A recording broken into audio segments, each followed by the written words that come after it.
through on something that he's been warning us about, at least for the last 15 years, which is that he will not tolerate U.S. forces or their missiles on his borders, much as we would not tolerate Russian troops and missiles in Cuba.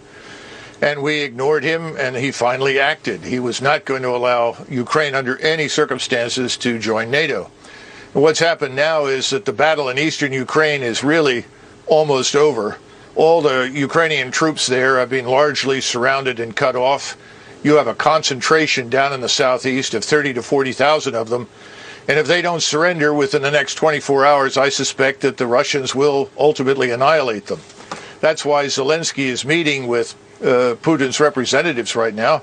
The game is over. And he's going to have to negotiate the best deal he can get. And we've already told him, the President of the United States has, that if he opts for neutrality for Ukraine, we'll back him.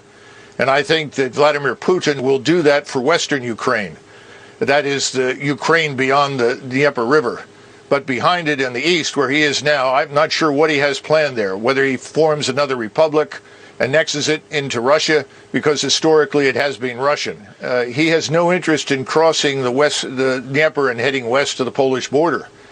I think you're going to find from these negotiations he's quite willing to neutralize that territory on the Austrian or the Finnish model. This is not the liberal democracy, the shining example that everyone says it is. Far from it. Mr. Zelensky has jailed journalists and his political opposition.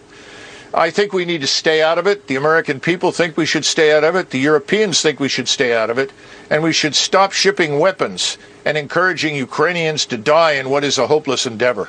So when you say stay out of it, you mean no sanctions, no military aid, just let Russia take the portion of Ukraine they want to take? Yes, absolutely. I see no reason why we should fight with the Russians over something that they have been talking about for years. We simply chose to ignore it.